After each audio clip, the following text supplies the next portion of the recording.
मेरे साथ चर्चा करने के लिए स्टूडियो में मौजूद है कांग्रेस प्रवक्ता भीमराज जी जाखड़। आपका बहुत बहुत स्वागत है भीमराज जी। आपके लिए खुशखबरी, हरियाणा में सत्ता परिवर्तन के संकेत, जिस प्रकार से एग्जिट पोल ने संकेत दिए थे सत्ता परिवर्तन के, कांग्रेस की सरकार के संकेत दिए थे, उसी प्रकार की शुरुआती रुझानों की जो रिपोर्ट है वो आपको कहीं न कहीं उत्साहित करती नजर आ रही है भीमराज जी। देखिए, हरियाणा चुनाव में नायब सिंह सैनी का मैं आपके चैनल के माध्यम से अभी बयान पढ़ा, उन्होंने हार स्वीकार कर ली है। और जो बीजेपी का राज था, जो तानाशाही थी, वो तानाशाही का अंत हो रहा है और राम राज आ रहा है। तो इसके बारे में कबीर की उसकी रविदास की कवि एक लाइन में आपको पंक्ति कहना चाहूंगा कि ऐसा चाहूं राज में जिसको मिले अन्न, छोटे बड़े सब खुश रहे, रविदास रहे प्रसन्न। हम तो ऐसा राज चाहने वाले लोग हैं। हम कभी ऐसा राज नहीं चाहिए कि कोई लोकतंत्र के अंदर कोई न्याय मांगने आए, कोई अपने हक और अधिकार की बात करने आए तो हम लाठी गोली बंदूक से बात करें। आप देखिए कैसा लोकतंत्र है। अभी ताजा उदाहरण आप देख लीजिए, सोनम वांगचुक का देख लिए, कैसे इन्होंने तानाशाही की। जो पैदल एक गांधीवादी तरीके से पैदल चल रहे लोगों को आप गाड़ियों में डिटेन कर रहे हो, थानों में बंद कर रहे हो, अनशन के लिए जगह मांग रही नहीं। कल ही सुरेंद्र सिंह सोलंकी के नेतृत्व में किसान जंतर मंतर में उनको गाड़ियों में इन्होंने बंद किया। बीयूसी के अंदर कल 26 छात्रों को इन्होंने सस्पेंड किया। वो सिर्फ गैंग रेप के आरोपियों के खिलाफ कार्रवाई की मांग कर रहे थे और उनको सस्पेंड किया। कौन सा राज है? इसका अंत तय था। और अंत तो तब भी तय था, तब इनको जेजेपी से समर्थन मिला, इनको मैंडेट तब भी नहीं मिला था और जेजेपी इनको छोड़ के भाग गई थी। हमने इन्होंने नई स्कीम लेके आए थे अग्निवीर। हमने अग्निवीर 3-4 साल के अंदर खाली आर्मी में देखा। इन्होंने राजस्थान में पहले तो अग्निवीर मंत्री बनाया और हरियाणा में अग्निवीर मुख्यमंत्री बना दिया। उसका ये सदन में, वहां विधानसभा में बहुमत भी पास नहीं करा पाए। इनका अंत तय था। किसान, मजदूर, नौजवान सबके इनके लाशों पे इन्होंने राजनीति की है। और कौन सा सेक्टर था वो, ऐसा कहावत चलती थी कि ऐसा कोई सगा नहीं जिसको बीजेपी ने ठगा नहीं। आप बताइए, वन मैन शो चल रहा है, हम दो हमारे दो खरीद रहे हैं, दो बेच रहे हैं और इसके अलावा कहीं से कोई नजर नहीं आ रहा। आप बताइए, मैं ये पेपर दिखाना चाहूंगा क्या ये बीजेपी है? ये चौधरी चरण सिंह को इन्होंने भारत रत्न दिया था। भारत रत्न चौधरी चरण सिंह एक बात कहते थे, यदि कोई महिला किसी पे आरोप लगाए तो उसे सबूत मांगने की जरूरत नहीं है। ये तो इनको गोद में बिठा के घूम रहे थे। इन ब्रजभूषण का आप देख लिए। और चुनाव में इन्होंने तो बलात्कारी राम रहीम को पैरोल दी है और जिस अधिकारी ने सांगवान ने पैरोल दी उसको इन्होंने बीजेपी ज्वाइन कराई है। ये फोटो भूलेंगे थोड़ी।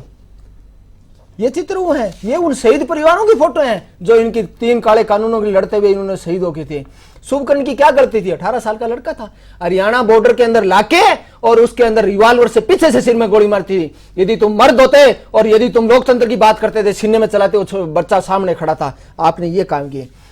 ये उन लोगों की तस्वीरें हैं जिन्होंने भगत सिंह, राजगुरु, सुखदेव की फोटो है, उनके परिवारों की फोटो है। देखिए, इन्होंने आजादी में लड़ते अपनी जान दे दी थी। और भगत सिंह ने अपनी माँ को कहा था जेल में मिलाई, बोले मेरी लाश पे लेने मत आ जाना, कुलवीर के बोल भेज देना कि कहीं ऐसा नहीं हो जाए कि आप मेरी लाश लेने और आपके आंसू हो जाए, लोग कहेंगे कि भगत सिंह के माँ के आंसू। उन्होंने ये कुर्बानियां दी। रोकना चाहूंगा आपको। बड़ी अपडेट बता दूं आपको, अनिल विज, बीजेपी के अनिल विज, बड़े नेता, बड़े चेहरे पीछे चल रहे हैं।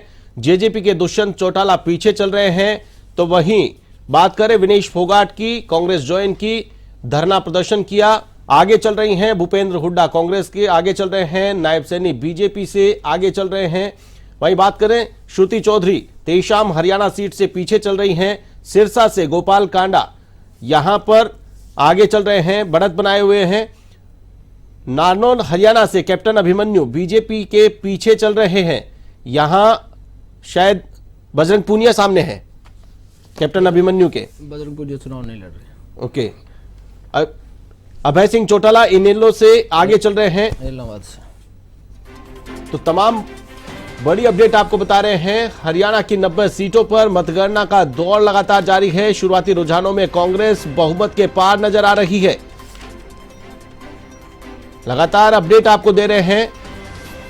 तो वहीं बयान भी सामने आ गया है। हरियाणा के मुख्यमंत्री नायब सैनी ने कहा है कि अगर हार हुई तो जिम्मेदारी मेरी है। जिम्मेदारी लेने की बात भी सामने आ चुकी है। शुरुआती रुझानों से ही समझ में आ गया कि सरकार बदलने वाली है, सरकार जाने वाली है, कांग्रेस सत्ता में आने वाली है। 53 सीटों पर फिलहाल लेटेस्ट अपडेट आपको बताएं, 90 में से 86 सीटों का रुझान सामने आया है। 53 सीटों पर कांग्रेस ने बढ़त बना ली है।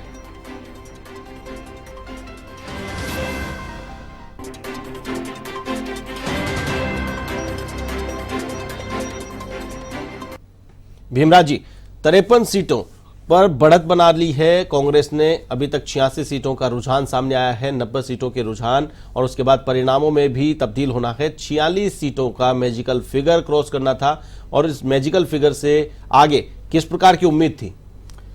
उम्मीद मैं तो पहले थी कि हिंदुस्तान और हरियाणा और जे.एंड.के कोई किसान, मजदूर, नौजवान, महिला, युवा कौन चाहता था? इन्होंने किसके साथ इन्होंने न्याय किया? कोई एक आया उदाहरण तो दे दीजिए आपने कि ये काम इन लोगों ने किया।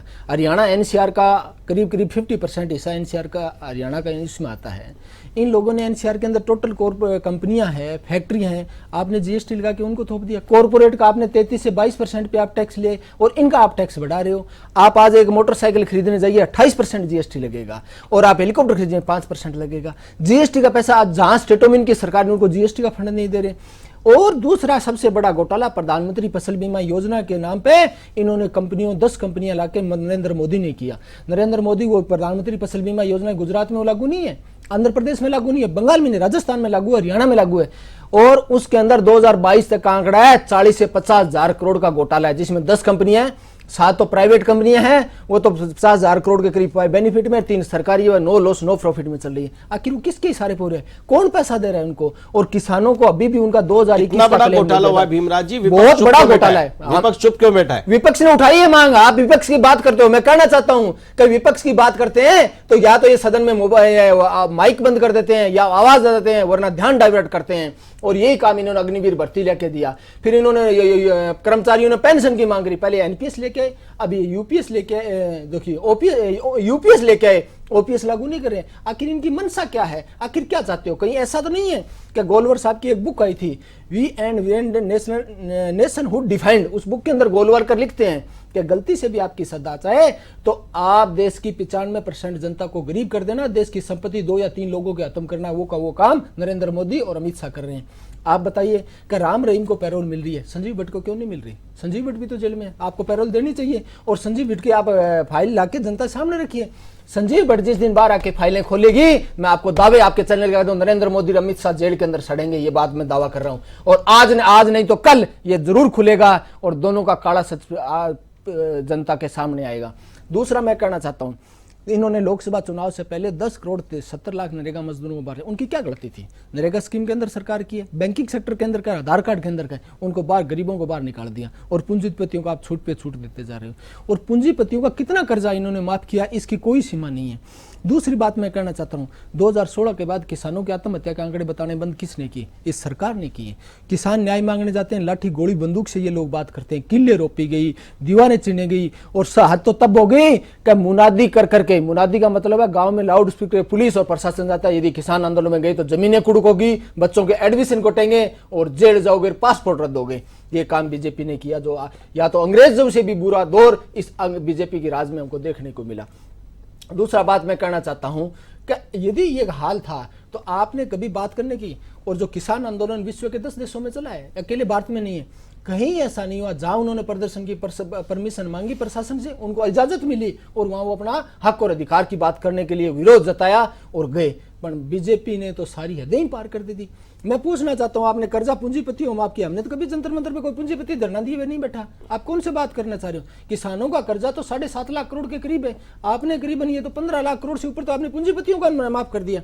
एक एग्जाम्पल के तौर पर आपको मैं बताना चाहता हूँ कि सेंट्रल इलेक्ट्रॉनिक्स भारत सरकार की कंपनी थी, 10,000 करोड़ के एसेट थे, 200 करोड़ में हेमा मालिनी और बाबा रामदेव को बेचा गया। क्यों बेचा गया भाई? उसके एसेट थे, वो रेलवे और आर्मी के लिए अपने इंस्ट्रूमेंट बनाया करती थी, उसको आपने बेच दिया उन्हें पौने दामों में। इसी तरह आपने रुचि सोया पे 3600 करोड़ का लोन था, उसको सेटलमेंट किया गया और सेटलमेंट करके उसी कंपनी को बाबा रामदेव और उनको बेचा गया। एसबीआई का लोन था, उसी एसबीआई से उनको फिर लोन दिलाया गया। तो मेरा कहने का मतलब है, इन लोगों ने देश को लूटा है और अंग्रेजों से भी बुरे दौर में गुजर रहे हैं। और जो इन लोगों ने कंस्ट्रक्शन के काम करे, चाहे हाईवे बनाए हो, चाहे पुल बनाए हो, सब के सब सर जीरो हैं। हाईवे टूट रहे हैं, पुल गिर रहे हैं, लोगों की जाने जा रहे हैं, कहीं कोई चिंता नहीं है। ये काम इन्होंने कोरोना काल में किया। आप एक बात बताइए, कोरोना काल था, ये तो नमस्ते ट्रम्प कर रहे थे और देश की आर्मी फरवरी में लॉकडाउन लगाती है, ये तो उसके बाद अब मार्च के अंदर लॉकडाउन, इतने दिन वेट किस चीज़ का कर रहे थे? आर्मी के अंदर भी इन्होंने किया कि जब एक बात बताइए कि जो मोबाइल कंपनी है, जो आर्मी के इंस्ट्रूमेंट और आर्मी के हथियार बनाने लग जाए, देश कहाँ जाएगा? नहीं किए। HCL को इन्होंने बैक करके, हेल कंपनी को बैक करके इन्होंने अंबानी कंपनी को काम दिया। आखिर ऐसा क्या है और कौन घोटाला है? क्या बीजेपी के पैसे कहाँ से है? मैं एक बात और पूछना चाहता हूँ आपके चैनल में, हम पूछना चाहते हैं कि डिक्लेयर कंपनी को नोटबंदी का काम क्यों दिया गया? इसका कभी काला सच आया नहीं। और वो कौन दो लोग थे जो नोटबंदी वाले दिन सुबह आते हैं और शाम को चले जाते हैं? 8 बजे नोटबंदी की घोषणा हो जाती है, क्योंकि नोटबंदी का सबसे बड़ा घोटाला था और उस घोटाले से बीजेपी के ऑफिस बने, इन्होंने दलाली की और लोगों को लूटा। जो गरीब आदमी थे जिन्होंने लाइनों में खड़ा रह गया, बीजेपी एक ही नेता का बता दीजिए कि वो कभी लाइन के अंदर खड़ा और बैंक के अंदर नोट बदलवाने के लिए गया। मैं आपको घोटालों की लिस्ट गणाना चाहूंगा तो ये हाल है। अभी मैं पिछले साल का जिक्र करना चाहूंगा। अभी धान की फसल निकल रही है अंतर्राष्ट्रीय मार्केट के अंदर। अंतर्राष्ट्रीय मार्केट में पिछली बार $917 प्रति टन बासमती चावल था, अब की बार 1037 प्रति डॉलर है। पिछले साल बासमती चावल बिका था 3500 रुपए, अब की बार 1600 रुपए बिका है। सरकार कहाँ मौन खड़ी है? अपने बांग्लादेश में किसानों का किन्नू जाता था, बांग्लादेश सरकार ने इंपोर्ट ड्यूटी बढ़ा दी थी और वो किन्नू खेतों के अंदर सड़ गया और सरकार हाथ पे हाथ धर के मौन बैठी रही, कोई दिक्कत नहीं। मणिपुर का हाल देख लीजिए, मणिपुर के अंदर आज भी 200 किलोमीटर के बाहर फेंसिंग खुली है और उसके अंदर उग्रवादी आ रहे हैं और हमले कर रहे हैं और उन्हें गांव के गांव बसा लिए। सरकार मौन को रखे बैठे, कभी चिंता नहीं करते और कभी जाके मणिपुर की जनता का हाल नहीं पूछा कि क्या समस्या है, क्या हो रहा है, क्या नहीं हो रहा, कोई पता नहीं। मैथ्यू और कुकी को इनको लड़ाने का काम किया है। हम तो पूछना चाहते हैं कि एक RSS के बड़े नेता पहले जम्मू कश्मीर गए थे, वहां कांड किया और अब वो उससे पहले लिथियम के भंडार है मणिपुर के अंदर, वहां दौरा करके आए, कहीं उसके अंदर बू तो नहीं आ रही है? हमें तो इस चीज पे भी शंका है। दूसरा हम कहना चाहते हैं, यदि सरकार को कुछ करना होता तो आज ये हाल देखना ही पड़ता। हरियाणा के अंदर जनता ने जवाब दे दिया, इनको गांव में घुसने नहीं दिया और इन्होंने किसान, नौजवान, पहलवान, मजदूर, व्यापारी किसी के साथ नहीं, न नौकरियां दी। आप सेंट्रल सरकार की संस्थाएं हैं, उनके अंदर नौकरियों का हाल देख लीजिए। नौकरियों में अंदर करीब 20 लाख के करीब सीटें खाली है, उनको देने का काम नहीं किया, कभी भर्ती नहीं निकाल रहे हैं ये लोग। दूसरी बात, इन्होंने अग्निवीर के अंदर ये क्या, हरियाणा के अंदर आर्मी के अंदर बहुत सारे नौजवान जाते हैं, अग्निवीर लाके उनको इन्होंने ठगा। अब हाल इस चीज का हो गया तो लोगों ने ये मन बना लिया कि हमें जब यदि कोई न्याय दे सकता है तो वो कांग्रेस पार्टी है और कांग्रेस पार्टी ही अपने को बचाएगी। और क्योंकि आजादी के टाइम भी कांग्रेस लड़ी थी, ये तो मुखबिरी कर रहे थे। गोडसे को पूजने वाले, सावरकर को मारने वाले लोगों को क्या होगा? तो जनता उनका जवाब देना चाहती है। लोकतंत्र है, लोकतंत्र में जनता ही माई बाप होती है और जनता ही सब कुछ करती है। तो इसलिए इस जनता ने जम्मू कश्मीर और हरियाणा के अंदर मन बना लिया। और इनका नायब सिंह सैनी का बयान में अभी सुन रहा था कि नायब सिंह कह रहे हैं कि यदि हुआ तो मैं हार स्वीकार की जिम्मेवारी लूंगा। तो हार स्वीकार की जिम्मेवारी तो लेनी पड़ेगी और जिम्मेवारी ले क्या रहे हैं, हार हो ही गई, वो तो पहले ही इनको पता था। तभी खट्टर साहब तो समय से पहले कुर्सी मैदान छोड़ के भाग भी गए थे और आज उनका हो रहा है। इनकी आपसी लड़ाई है और ये आपसी लड़ाई है। आपसी लड़ाई किस चीज़ की थी? कुर्सी की लड़ाई थी। संघ किधर चल रहा है, बीजेपी किधर चल रही है, मोदी जी किधर चल रहे हैं। और राहुल गांधी ने फिर ये इस जनता की लड़ाई को उतरा और जब लोकतंत्र की हत्या हो, संविधान खत्म किया जा रहा हो, जनता की आवाज़ सुनी नहीं जा रही हो, जब भारत जोड़ो यात्रा इन्होंने निकाली और जनता के बीच में गई। तो इसीलिए मैं एक बात कहना चाहूँगा, हर तूफान से टकराए वो आंधी बनाऊंगा, नए अंग्रेज आए हैं और नया गांधी बनाऊंगा। ये नए गांधी हैं और इन्होंने इनको आईना दिखा दिया। और मैं आज आपको कहना चाह रहा हूं कि गरीब, किसान, मजदूर, नौजवान के लिए राम राज है तो आज हरियाणा के अंदर आने जा रहे हैं। बिल्कुल लेटेस्ट अपडेट आपको फिर से बता दें, हरियाणा विधानसभा चुनाव के लिए मतगणना का दौर जारी है और लेटेस्ट अपडेट 62 सीटों पर कांग्रेस लीड बनाए हुए हैं। 62 पर कांग्रेस आगे चल रही है। 18 सीटों पर मात्र सत्ताधारी बीजेपी लीड करते हुए नजर आ रही है। सुपड़ा साफ बीजेपी का होता हुआ हरियाणा से नजर आ रहा है। इनेलो बसपा गठबंधन लगातार 2 सीटों पर लीड बनाए हुए हैं। अन्यों की संख्या कम हुई है, 4 सीटों पर अन्य आगे चल रहे हैं। लगातार कांग्रेस लीड बनाए हुए हरियाणा विधानसभा चुनाव की लेटेस्ट अपडेट आपको बता रहे हैं। शुरुआती रुझानों में कांग्रेस बहुमत के आंकड़े से काफी आगे निकल चुकी है। तो वहीं जम्मू कश्मीर की बात करें, जम्मू कश्मीर में भी नेशनल कॉन्फ्रेंस 33 सीटों पर लीड कर रही है। बीजेपी 28 सीटों पर, कांग्रेस 8 सीटों पर, अन्य 12 सीटों पर, पीडीपी 5 सीटों पर। कुल 86 सीटों के रुझान सामने आए हैं। हंग असेंबली के संकेत इधर नजर आ रहे हैं। जिस प्रकार से शुरुआती रुझान सामने आए हैं, हंग असेंबली जम्मू कश्मीर में नजर आ रही है, तो वहीं हरियाणा में स्पष्ट रूप से कांग्रेस सत्ता में आती हुई नजर आ रही है। तख्ता पलट होता हुआ हरियाणा में नजर आ रहा है। बीजेपी को दोनों ही राज्यों से करारी शिकस्त देखी जा रही है। शुरुआती रुझान जिस प्रकार से सामने आए हैं, शुरुआती रुझानों में बीजेपी बुरी तरह पिछड़ती हुई नजर आ रही है। जम्मू कश्मीर की बात करें या फिर हरियाणा की, दोनों ही जगहों पर बीजेपी पीछे चल रही है। जम्मू कश्मीर की बात करें, 28 सीटों पर बीजेपी आगे चल रही है, 33 सीटों पर नेशनल कॉन्फ्रेंस, 8 सीटों पर कांग्रेस, 12 सीटों पर अन्य आगे चल रहे हैं, 5 सीटों पर पीडीपी आगे चल रही है। तो वहीं हरियाणा की बात करें, 90 सीटों में से 86 सीटों के डेटा सामने आए हैं। 20 सीटों पर बीजेपी, 60 सीटों पर कांग्रेस, जेजेपी का खाता नहीं खुला। इनेलो बसपा 2 सीटों पर लीड कर रही है, तो वहीं अन्य 4 सीटों पर बढ़त बनाए हुए हैं। शुरुआती रुझान सामने आए हैं। शुरुआती रुझानों में हरियाणा में कांग्रेस की सरकार बनती हुई नजर आ रही है, तो वहीं जम्मू कश्मीर में नेशनल कॉन्फ्रेंस और बीजेपी के बीच में टक्कर देखी जा रही है।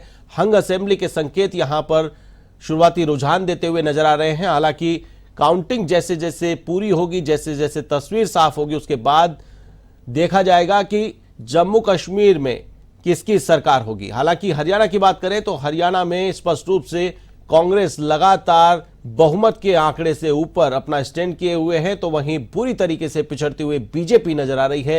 एडी चोटी का जोर लगाकर बीजेपी ने हरियाणा का चुनाव लड़ा, लेकिन जिस प्रकार से विपक्ष ने मुद्दे बनाए, किसान आंदोलन की बात करें, अग्निवीर की बात करें, खिलाड़ियों के धरने प्रदर्शन की बात करें, इन तमाम मुद्दों को जबरदस्त तरीके से भुनाया गया, जिसका परिणाम अब मतगणना के रूप में हरियाणा विधानसभा चुनाव की काउंटिंग के दौरान देखने को मिल रहा है, जहां लगातार लीड करते हुए कांग्रेस नजर आ रही है। मेरे साथ स्टूडियो में बने हुए हैं भीमराज जी जाखड़। भीमराज जी, कांग्रेस 60 के पार पहुंच रही है, 90 में से 60 सीटों पर कांग्रेस का कब्जा और सत्ताधारी दल महज 20 सीटों पर सिमटता हुआ नजर आ रहा है। हालांकि शुरुआती रुझान है, लेकिन जिस प्रकार के रुझान हैं वो रुझान भी कम बयान नहीं कर रहे हैं। मैजिकल फिगर से काफी कुछ आगे कांग्रेस, लगभग सत्ता, यूं समझिए कि कांग्रेस सत्ता पर काबिज होने जा रही है। भीमराज जी, ये संकेत पहले से जनता ने दे दिए थे। जो बीजेपी के नेता गांव में जा रहे थे, लोग इनके लठ लेके पीछे चल रहे थे, महिलाएं इनको गला पकड़ पड़ के पूछ रही थी, बोले हमारे बच्चों का क्या कसूर था। नशे के अंदर इन्होंने बच्चों, आज ड्रग तस्करी का जो केंद्र बना है, मुंद्रा पोर्ट है, जो पूरे हिंदुस्तान को ड्रग केंद्र सप्लाई करा। मुंद्रा पोर्ट किसका है पूछना चाहती है जनता, जवाब नहीं दिया। इन्होंने युवाओं को नशे में धकेल दिया, बेरोजगार कर दिया, किसानों को न महंगाई ने रुला दिया, फसलों के दाम नहीं मिल रहे। आखिर देश को किधर और ले गई। सारी देश की संस्थाएं थी जो जनता के खून पसीने से बनी, वो पूंजीपतियों को लौटा दी इन लोगों ने। पूंजीपतियों के हाथों उन्हें पूर्ण दामों में लुटाई। उसका नतीजा है कि बीजेपी साफ हो रही है। मैं आपको आज कह रहा हूं इस चैनल के माध्यम से, शाम को 4 बजे आप देख लेना, बीजेपी 10 से 1 दहाई का आंकड़ा पार कर जाए। मेरा इंटरव्यू पढ़ लेना, मैंने पहले ही कहा था एक टेम्पू में भर के बीजेपी आएगी और टेम्पू में भर के जाएंगे और जनता इनको गाँव में घुसने नहीं देगी। मैं आज आपको इस दावे से कह रहा हूं। और ये हिटलर, मुसोलिनी और नीरो का जो हाल हुआ था, एक केंद्र के तानाशाहों का ये हाल होगा। और मैं आपको आज कह रहा हूं, इस चुनाव का रिजल्ट देख लीजिए और महाराष्ट्र और झारखंड का चुनाव उसी दिन बीजेपी के अंदर की सरकार का तख्ता पलट और होगा, मैं कह रहा हूं। और ये तख्ता पलट आज इन वर्ल्ड की आप पॉलिटिक्स पढ़िए, और जहां तानाशाही हुई है वहां किसानों और मजदूरों ने तख्ता पलट किया, और ये भी बीजेपी का तख्ता पलट किसान मजदूर करने जा रहे हैं। इसका नतीजा आज हरियाणा और जम्मू कश्मीर के चुनाव में देखने पड़ेगा। आने वाले दिनों में महाराष्ट्र और झारखंड का रिजल्ट देख लीजिए, और फिर केंद्र के मोदी साहब की जोड़ी देख लीजिए। ये न तो गुजरात में मिलेंगे न यहां मिलेंगे, क्योंकि इन्होंने टैक्स हेवन कंट्री में जो अजीत डोभाल का बेटा जो काम कर रहा है वहां जाके सेटल होंगे, और दुबई के अंदर अमित शाह के बेटे ने जो बंगला खरीदा है दोनों वहां मिलेंगे। और मैं आपको आज कह रहा हूं कि जो विदेश नीति और समर्पण प्रत्यर्पण सिंधी है उससे इन दोनों को लाया जाएगा। मैं आज इस दावा कर रहा हूं इस चैनल के माध्यम से, और ये इनका अंत होगा। क्योंकि तानाशाही होती है, वो तानाशाही ज्यादा दिन नहीं चलती है। आज विश्व इतिहास में पढ़ा लिया, किसका अंत नहीं हुआ, सबका ही हुआ। यही जो, और इनकी जो पॉलिसी है वो पॉलिसी क्यों चलती है मैं और बयान कर देता हूं कि जिस दिन आरएसएस की स्थापना हुई थी, इनका पत्रकार मुखो था, मुखो वही पत्रकार था जो मुसोलिनी का राष्ट्रवाद का पाठ पढ़ाया करता, और उसने कहा कि आप हिंदुस्तान जाइए, राष्ट्रवाद का पाठ पढ़ाइए, और उसी नीति पे चलने वाले लोगों जो मुसोलिनी का अंत हुआ वही आरएसएस और बीजेपी का होगा। ये बात मैं आपके चैनल के माध्यम से कहना चाहता हूं। चलिए, मतगणना का दौर लगातार जारी है। हरियाणा विधानसभा चुनाव के लिए मतगणना जारी है। हरियाणा में नेशनल कांग्रेस आगे चल रही है, तो वहीं जम्मू कश्मीर में नेशनल कॉन्फ्रेंस आगे चल रही है। दोनों ही विधानसभाओं में बीजेपी पिछड़ती हुई नजर आ रही है। काउंटिंग का दौर लगातार जारी है। मतगणना को लेकर महा कवरेज हमारी लगातार जारी है। यहां पर रुकेंगे एक छोटे से ब्रेक।